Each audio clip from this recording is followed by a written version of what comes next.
My name is Weidner. I'm Austrian fellow. Mountains, not kangaroos. I'm the core developer of Zend framework, one of the core developers. Not the. I'm the team leader of the E18N core layer of the Zend framework. And almost about 99% of these classes and this code and documentation is from my fellow. So that's from my person. I want to talk to you today about the Zend framework. It is quite new, not so old as Symfony.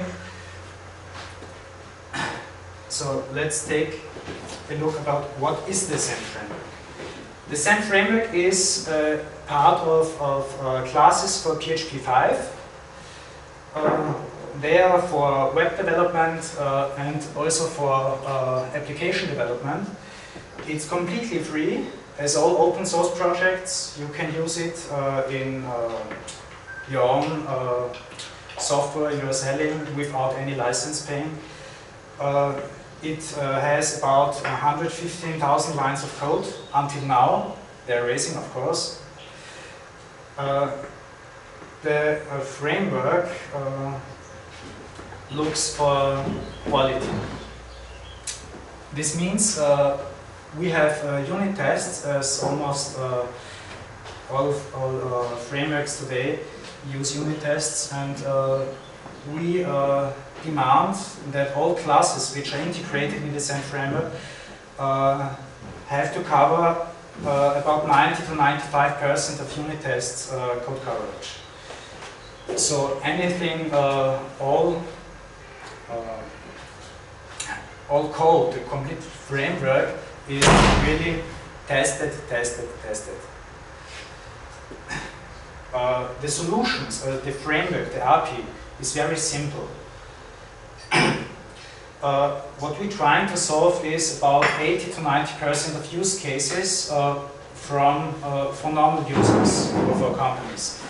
So when you're working with the Zend framework, most commonly you can use it as it is. When you need to extend it for some reason, your customer has special needs, you only have to edit your 20% and you have your solution.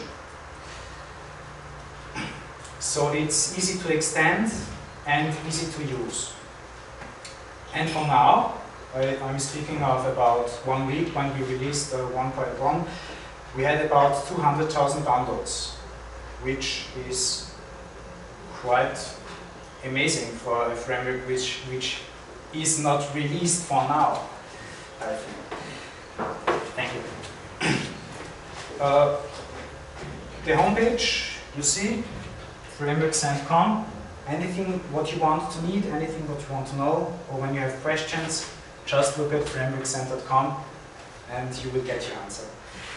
So, the history of the Zend framework. The Zend framework was brought to life about end of 2007 by Zend itself.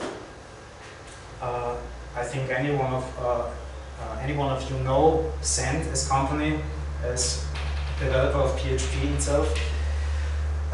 It was brought to life in California at a conference as part of the PHP collaboration project, which was meant to bring PHP 5 more to the customer. PHP 5 was not so in use. Most companies had used PHP 4 until then, and they thought, let's do something great, a framework, something like Java or something, or Symfony, which was introduced much earlier, and make something own, which is a collection of all what is good, and let's try to make it better. That was the intention. The first official release was on 3rd March 2006 it was just a collection of classes. It was not quite a great framework until then. But since it is 14 months, since in 14 months, we have had 12 official releases, and actually I can say 1.0 will be there in about 4 to 8 weeks. We have already a release candidate on our homepage. You can download and test. And the API is stable. There will be no more changes to the API for now.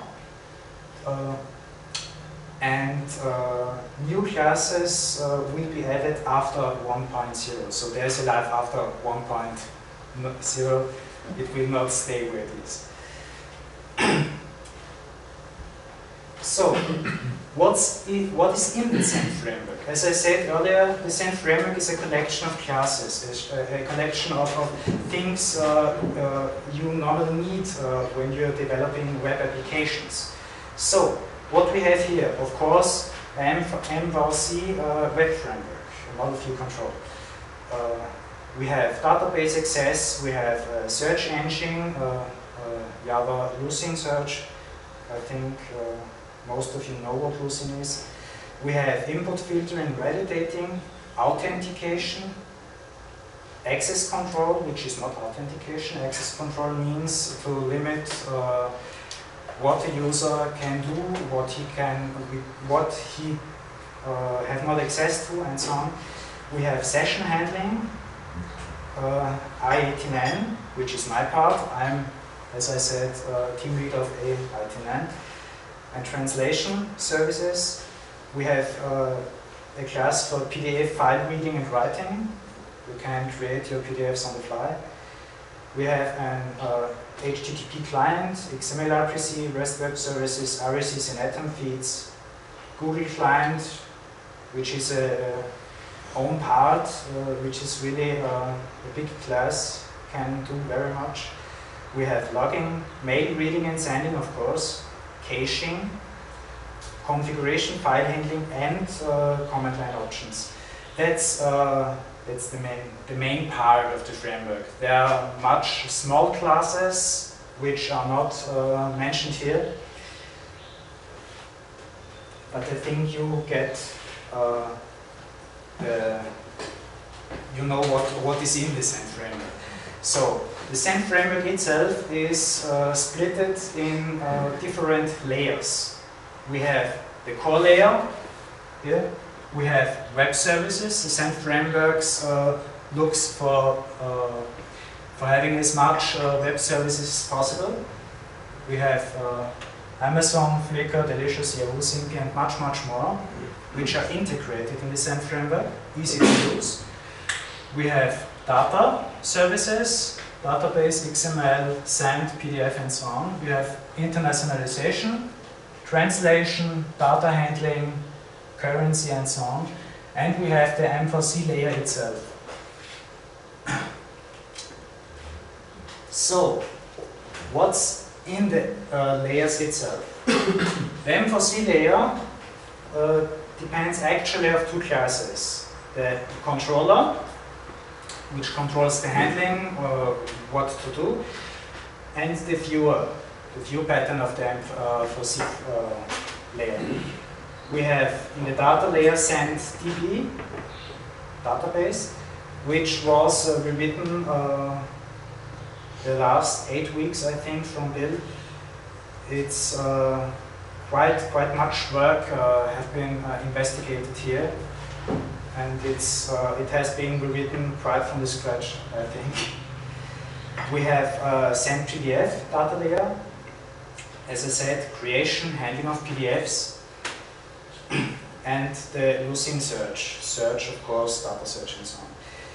The EHN, internationalization layer, which exists of Zend date, means date handling, but not as you know it from PHP itself, more handling dates localized and math dates and things which are not possible with PHP itself for now. We have Zend locale, which is the base class. I don't think if you know what locale is. Locale means a collection of language and country, and in a locale there are several data as how to write a date, which letters are, my English isn't that good, which letters you can use in this language, which are normally used, and much more. This is the part I will describe later on because I've developed it, and I want to show you a little bit about the games, what you can do. The layer exists, of course, of Zend measure, which means how to convert something, not only numbers but also measurements, a length, for example, how to convert from meters to inch or something like that. And Zend translate, which is an implementation of a translation API, which does not need any extension of PHP anymore. You can use getText, for example, without any need of including the getText extension into PHP, which is quite amazing in my opinion. Okay, next thing. The web layers. As I said, Zend framework tends to include almost all web services which are available and which are commonly used. So we have handling of RSS and atom feeds in Zend feed. We have our own Google client. Google has released their own API for web services, which is handled by Zend Data. We have an HTTP client and server component, the Zend HTTP. We have a JSON access with Zend JSON. We have a REST client and service. We have XML RPC client and server. And we have the access for different web services as Estimate, Amazon, Audioscope, Odysseus. You see the collection is quite good. I think almost all normally used web services are colored, and there are also many more which will be integrated later on, after 1.0.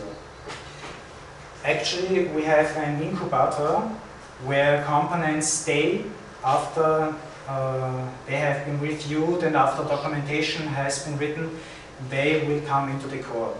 So all you will not see here is proposed. After the proposal, it is in the incubator, and after then, when the community say okay, that's good, and when Zend say that's okay, it will go into the core. And then you'll have it for your own.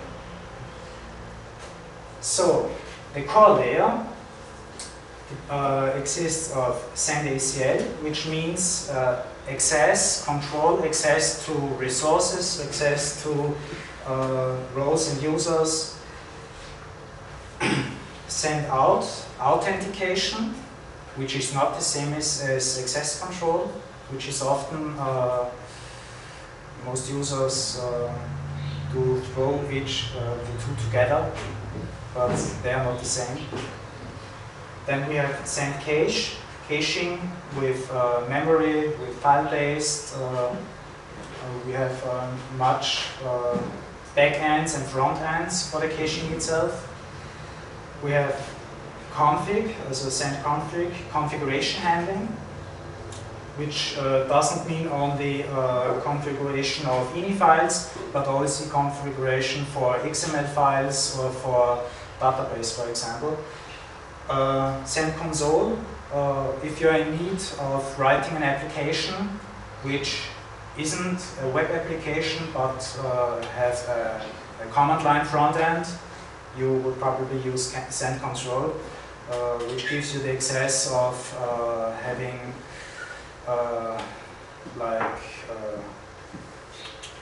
your arguments, your console arguments added here, and simply accessed. Zend filter, filtering input from your consumers. Logging, file handling, it is log4j based, but it's a simpler approach as log4j. It has not the complete log4j API integrated, but only 80% of it, I say. And this 80% covers almost 90% of all needs. So it's quite good, and it's faster as the log4j you know for now. We have send mail for mail sending, mail receiving. We have send memory,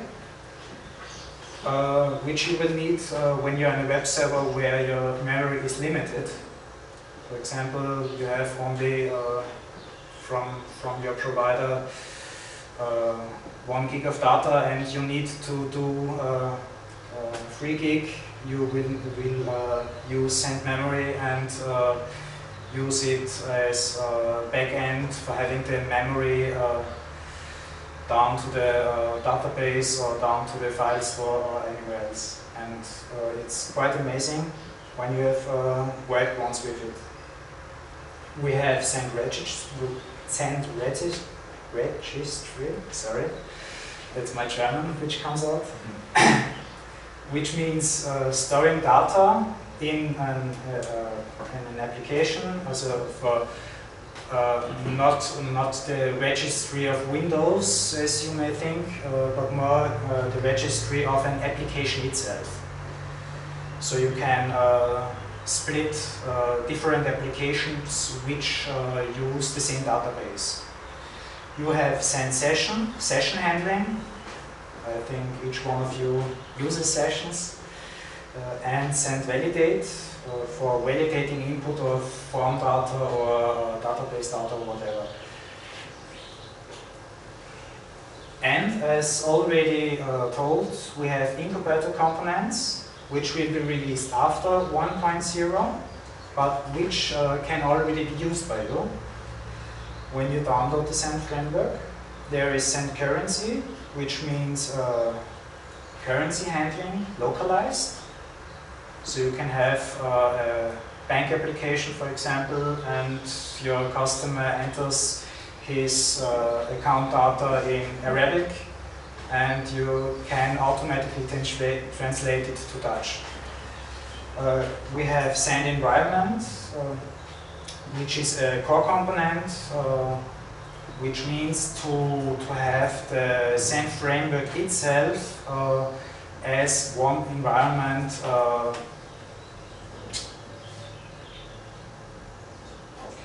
I've lost the word. I wanted to talk to you. We have Zend form handling, but it's not finished for now.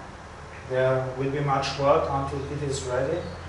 We have already finished Zend SOAP, a SOAP client and server. And we have Zend timesync, which means to have your web server synchronized on an NTP server anywhere in the world, independent from your provider. Future components which are already proposed, so which will be included afterwards, are LDAP, for example, a calendar, PayPal, YouTube, YAML, and much, much more. I think today there are about 14 proposals which will be integrated later on the road. So there is much work for us to do. The proposals itself, you can see at this homepage. You can reach it from Framework Zend.com directly.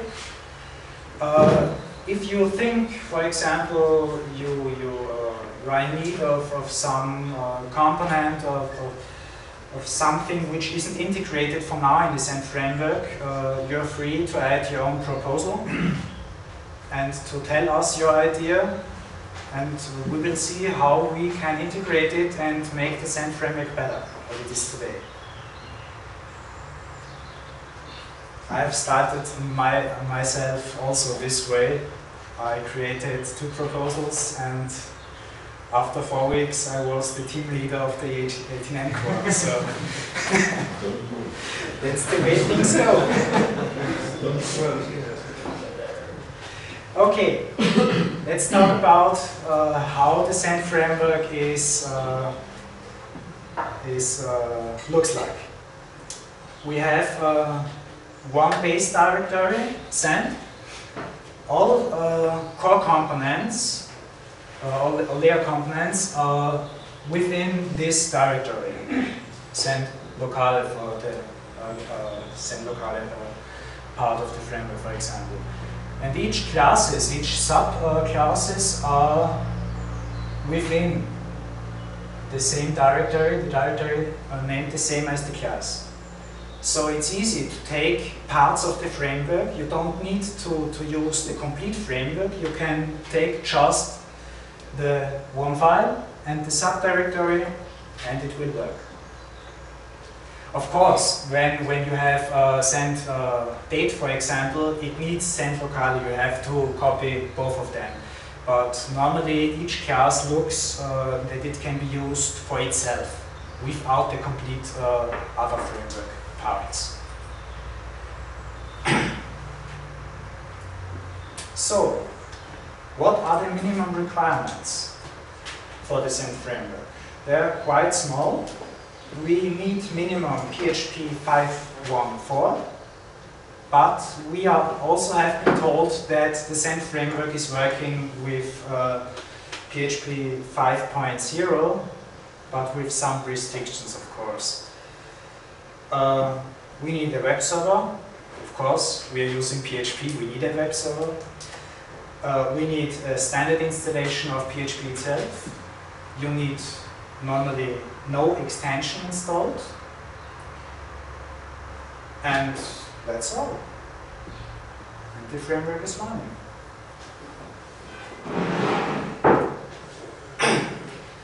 So let's take a look at how to code with the Zend framework. You see 4 lines, quite simple. What does this mean? To use the Zend framework, you only need to require the base class you want to need. In this case, locale. Our localization part. Each component knows which other component it has to load. So when you need, for example, Zend database, it knows if it would have to load Zend config, for example, when you need the configuration backend. So it would load it itself without you to have to require it in your code. As we said, each component is in its own directory. So it's always Zend/locale, Zend/db.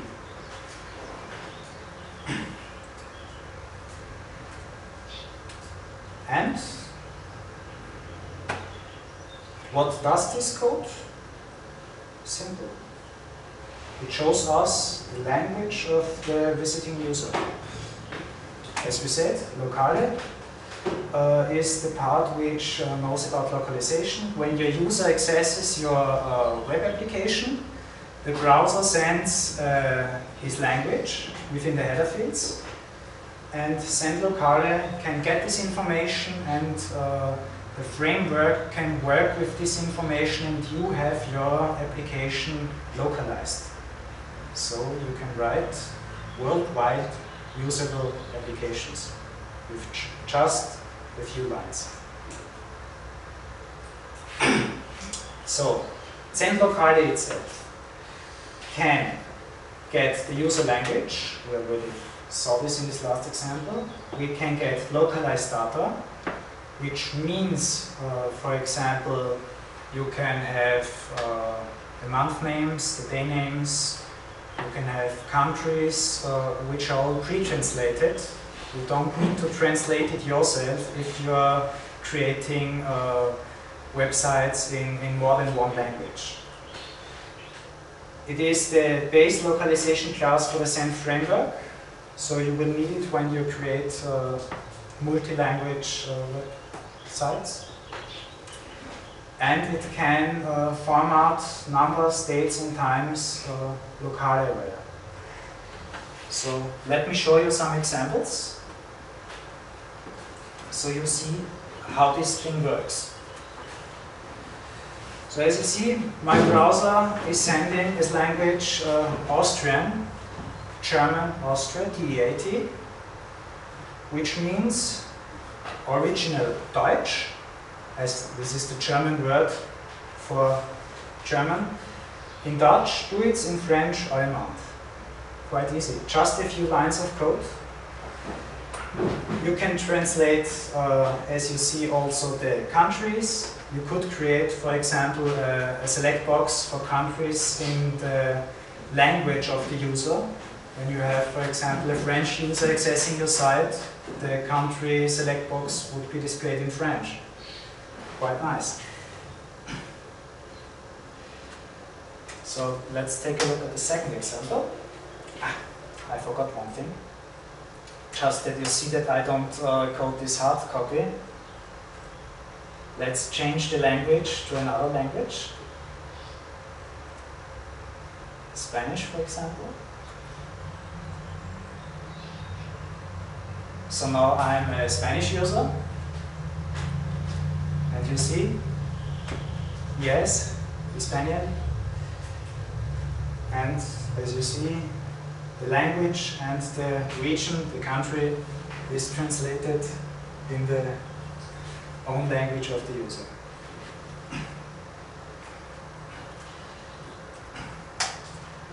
So, our second example. As I said, also the names can be translated. Just a few lines of code. When we look at the code itself, it's quite small.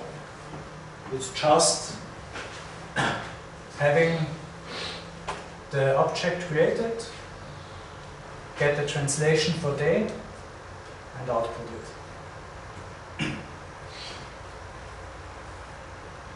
I think this is quite small.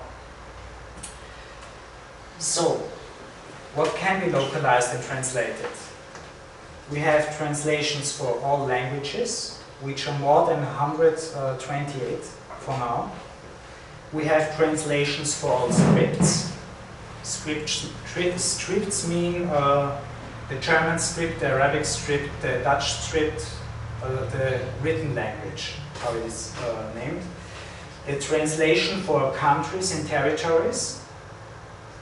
We have the calendar format, because dates and times are presented different in each language.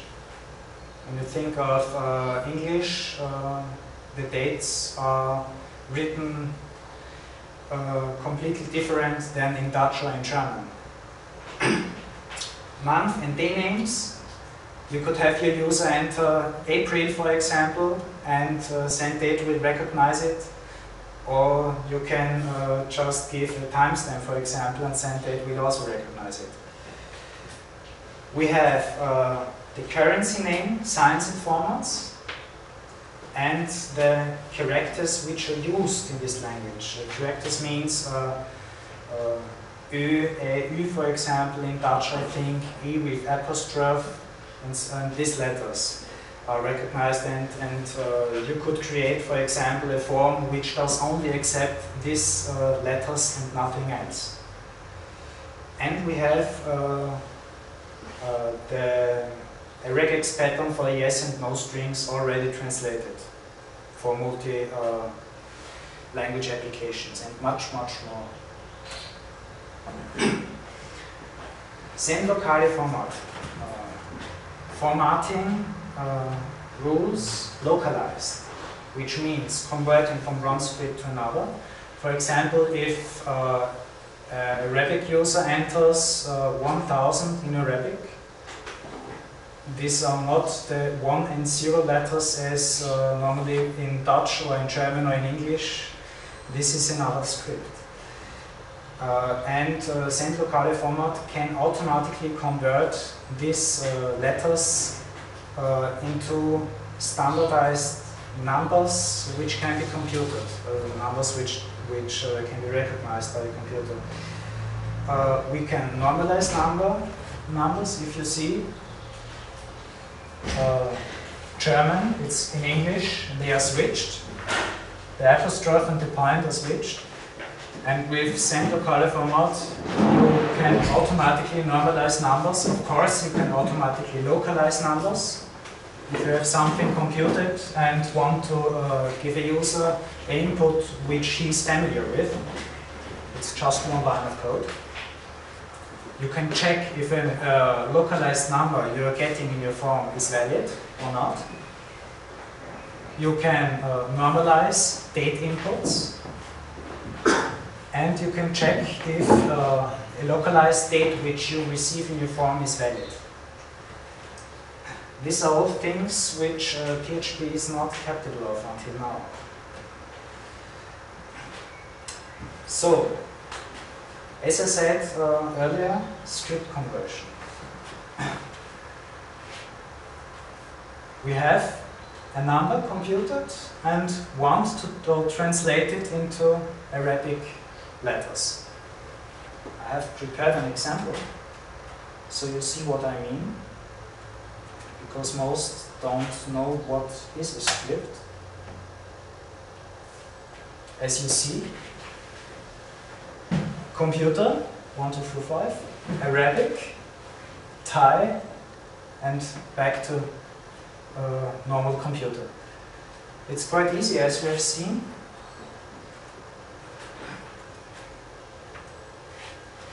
Just one line of code. And you can present your customer an Arabic number, if he is an Arabic user.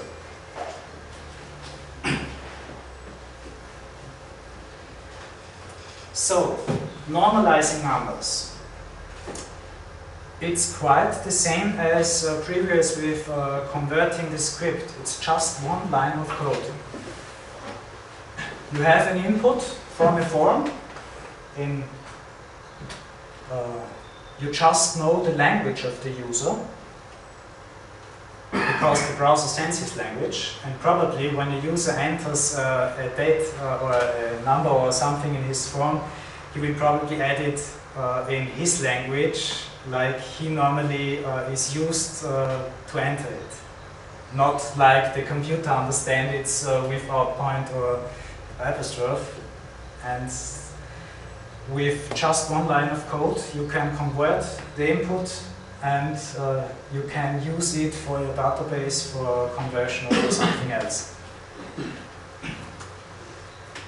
Also, this is quite simple.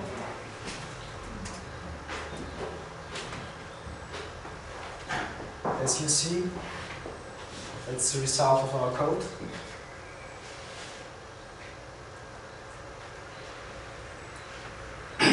And of course, the other way around. When you have computed or read it from the database, you can take it and present it to your user in his way, and not in the way your computer works.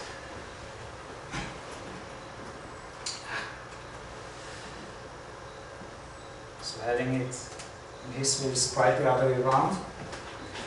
As you see, this is German, as my browser is set to German, and in English, switched. Also here, just one line of code. I just say to use English output. That's all. For every 28 languages in the world, you can do this.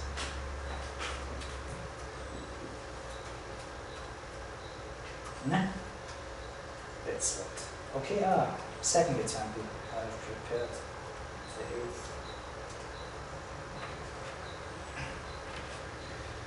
So, quite working.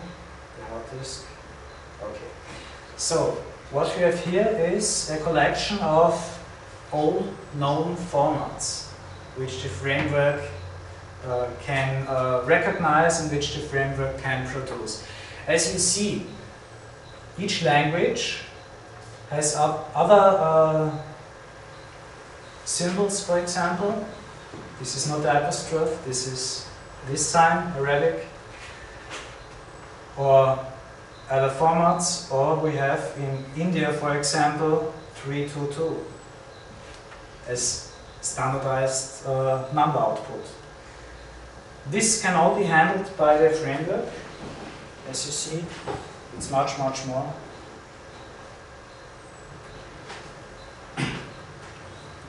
Okay, so let's take back and take a look about multilingual applications. Multilingual applications means not only to translate an output, it means also to present date and time in a format the user is familiar with. It also means to format numbers, which we have already seen. It means also to format currencies, if you're in need of displaying currencies for web shop, for example. And of course, it also means to know which character your user inputs.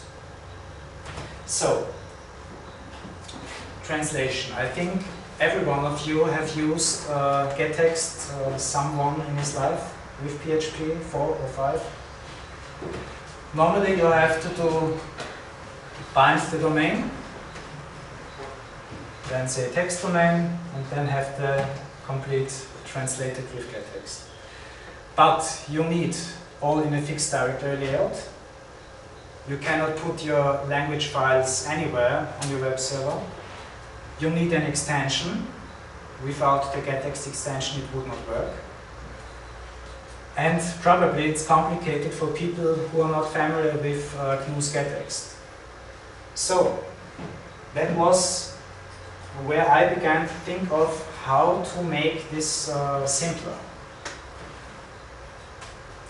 The result was Zend Translate. As you see, integrating just a class, say what you want. We need an array frontend, backend, where the file is, and which language you want to integrate. That's all you need. You can put your files anyhow, anywhere on your web server. You don't need to have it in a fixed directory. You need no extension. And you have the same API for all sources. Zend Translate can support array, CSV, getText, Qt, TMX, and XLIF. These are all sources for translations. If you have ever worked with translation services or companies, you will probably know these formats. It's quite easy to handle because if you need to change your source, for example, you're coding your website, you have all your texts in an area or CSV file, and you want to change it to getText, previous you probably have to rewrite your complete application. Now you only have to change one line of code. You just say use getText instead of CSV and use the other file. That's it. Your complete other code can stay as it is. So, also what PHP is not able of is conditional translating.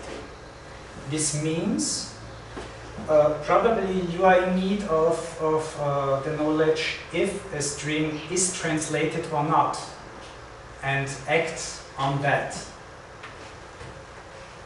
We have a isTranslated function which just checks in your source if there is a translation for the string, for the ID you have requested.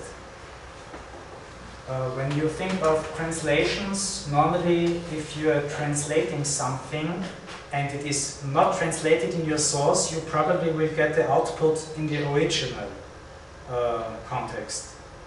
So if you have Guten Tag and you have translated to English to Good Day, and in your source for French, for example, it is not translated, you will probably output Guten Tag, which is not true because it's not translated.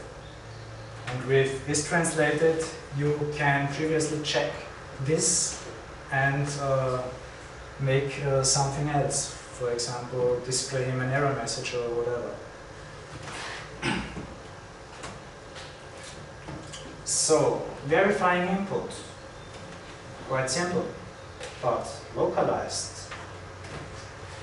You will get all your strings with characters, get translation list. A get translation list is a function which gives you information of the complete locale. Not only the characters, as we have said before, but also for currencies, country names, and so on. The handling is always the same. You say what you want, and you say in which language. If you don't give the language, it uses the language which was recognized by the browser of the user. And of course, for all 128 languages. So let's take a look at the prepared example. As you see, German characters E, Ö, S, Ü. Dutch characters, you're more familiar than I am with them. I think they're quite complete. Or are they complete? Something missing? Okay, the database we are speaking here is the LDML project from Unicode, which is the proposer of the CLDR framework, which covers all informations for all languages. The Zend framework itself is not the only one who uses this part of data.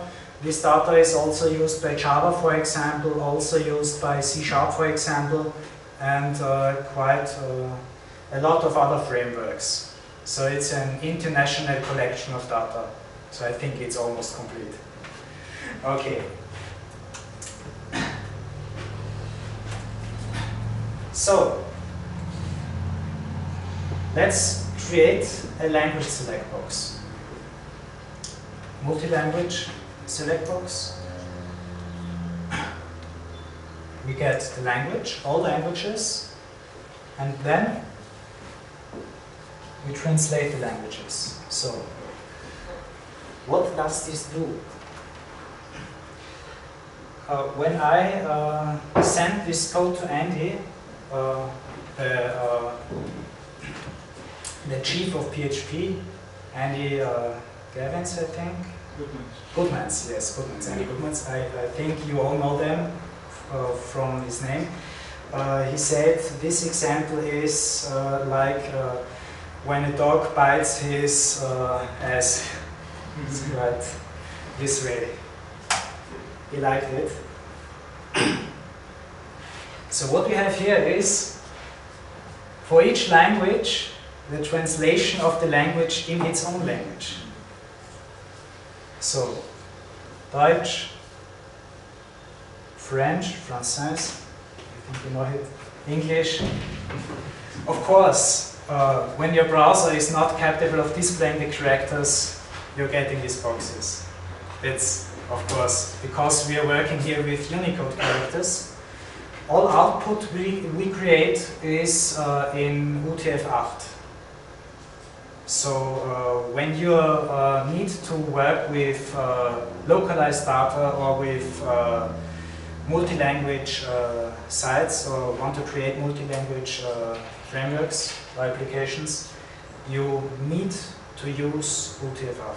Otherwise, you will have problems. Okay.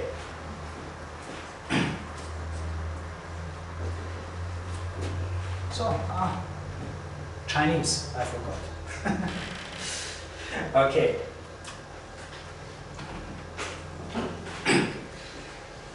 Also, as I mentioned earlier, yes, no in each language. Quite simple. Get question. You have a form with yes, no, and your user types in something. He must type it in because it's only accepted if he types it and not clicks it. There are some countries where the law says the user has to type it in, then it's accepted, and he's not allowed to just click one button. So we have a get question function, and as we see, we have yes and no for each language. German, Dutch, Arabic. Okay, I switched my browser from German to Espanol. So I need to switch back to German. Otherwise, we don't have German, we have Spanish meaning. So this is German. As you see, Dutch and German are the same for ja, yes, but not the same for no. Okay, quite simple for now. Of course, month names, day names, German word for March, März. You can use Zend local format to have any input normalized to a format which can be worked with, because when you have 12 March 27 in this format, you probably won't know what the user have given as input, because I don't think that a normal web developer knows all 128 languages and all date formats, and each language has not only one format, each language has 5 formats. There is a long format, a small format, a middle format, with time, without time, so it's quite complicated if you use to do this your own. With Zend local format, it's quite easy. One code line. Let's look at the output.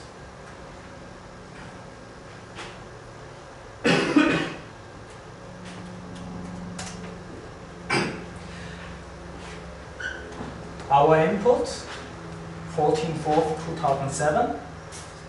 The use date format, which is recognized automatically by Zend locale format, and the parts which are recognized. Of course, what is if your user uses an input which is not normal? Because 2007, 14th April is no normal format. But also, Zend locale format is able of recognizing broken input, and he normalizes it. We see it's the same output, but other format. Also just one line of code, and this was just that. That's it.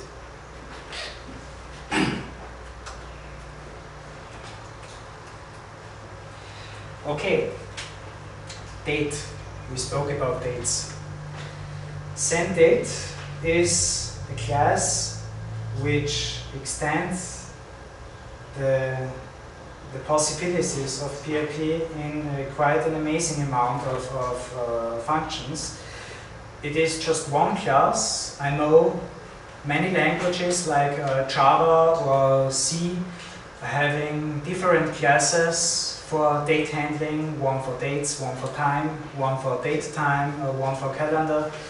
Within the Zend framework we have one class which covers all needs, which means there is a simple API because all is the same, and it's easy in handling because all parts can be used the same way. Zend date covers the ISO standard. Probably all of you know the ISO standard. You have seen it before. ISO standard, day, month, year, hour, minute, second. I think all of you know it or can use the ISO standard quite easily. When you think of the GNU standard of PHP, it's quite difficult to have something formatted if you're not familiar with the keys and the meaning of the letters.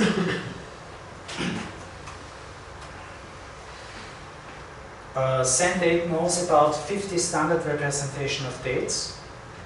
Dates are not only used in forms, dates are also used in mail headers, for example, RSS headers, in headers of web pages. There are quite a lot of usages where data usage. Also, when you're working with databases, you probably have a timestamp somehow, anywhere. And Zend date is unlimited. PHP 4 only covered 32-bit of date stamps. With PHP 5.2 we have 64-bit of timestamps, which means that PHP 5.2 is now able of handling dates previous of 19th and after 2037, I think. And with Zend date, you're able to extend even the possibilities of PHP 5.2 because it supports more than 64-bit of timestamps. You can, for example, create astronomical dates and work with it. You can compute the birth of the sun, for example, some millions of days ago. That would be no problem. So, we can compute with dates. We can get the sunset and sunrise for cities. If you look of PHP needs to know the location for creating the correct date, set and sunrise, sunset and sunrise. And you can easily change a date by just use the format. There is an example. Day, month, year, hour, minute, second, as we said before. A for AM, PM, that's the meridian. We support different standards like ISO, GNU, RFC 2822, which is mail header. We also support the V3C standard, RSS, cookies, and so on. Much more. So, computing with dates. We can normalize them, we can localize them, we can add them, subtract them, we can check them, if it's early, if it's later, and so on. We can split them. If you have an input for date and time, for example, you can just get the month, for example, if you need to know if the birthday of your customer is March, because now is March and you want to present him a congratulation, for example, just one line of code. We can split them, we can convert them.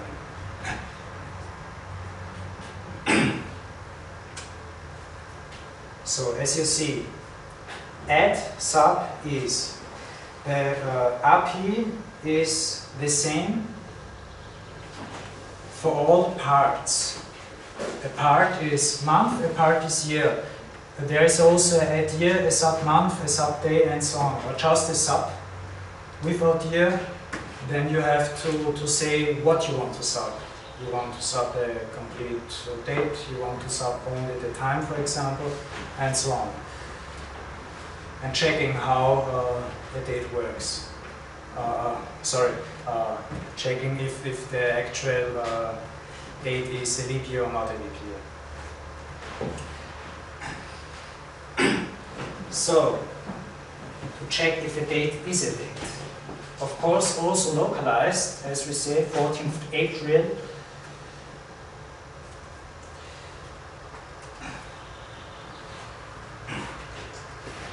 Our original input, 14th April, and send date can recognize it. When we look at the code, just one small line. Is date input. That's our input. And send date has said this is a date, so you can work with it. If your customer, for example, adds 15th Hugo of 2005, probably this is no date. Okay, you can recognize this with just one function. So, also we can compare parts of dates, which means you have two inputs and compare, for example, only the weekday from the input with an expected weekday, or with a weekday of another date, when you have another date as input. Also here, just one code line, simple, small.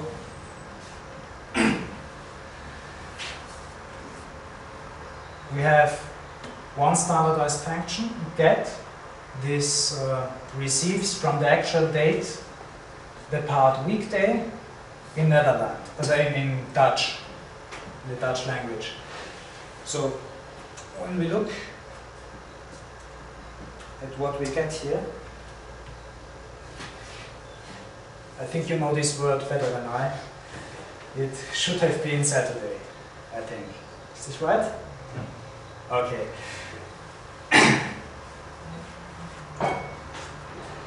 So, of course, as I said, we can also calculate sunrise, sunset.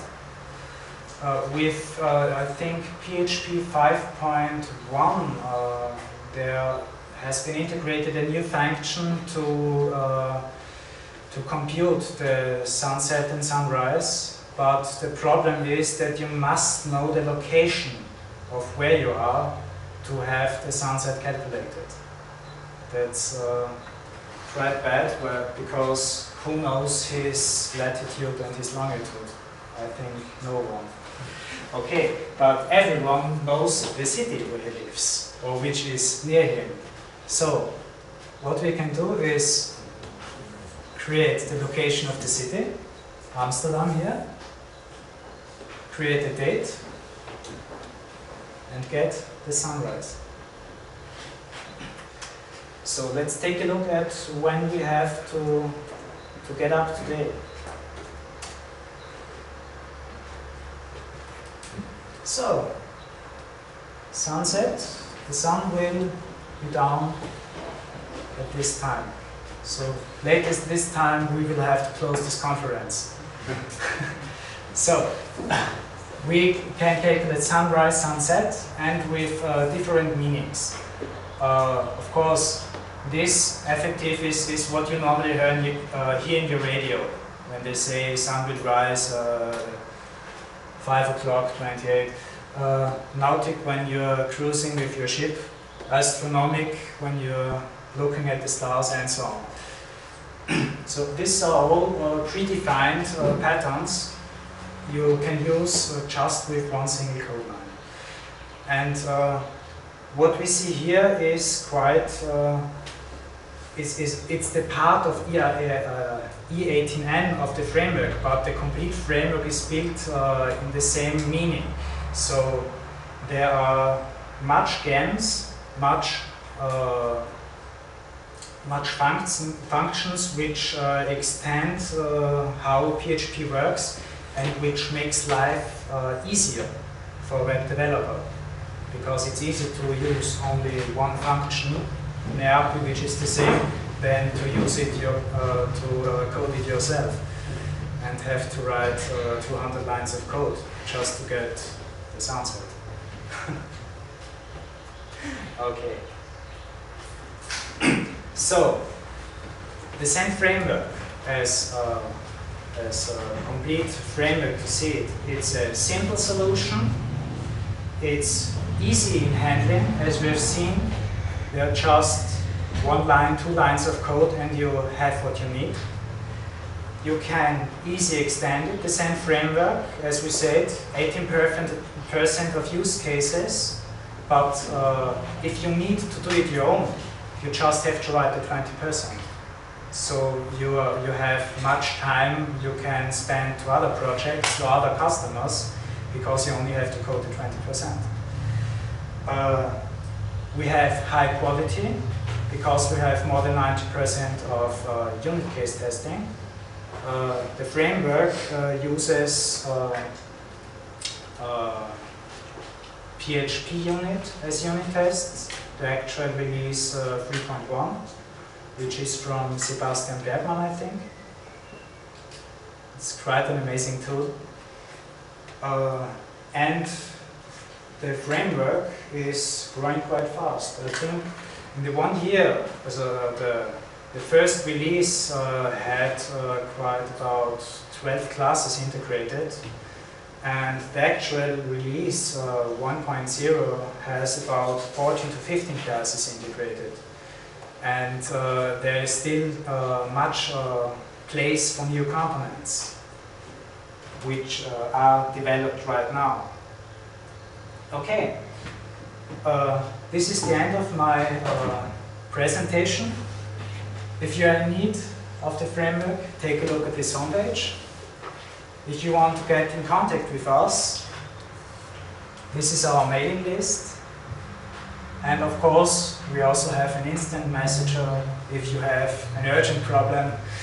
You probably have one of the core developers there. Okay.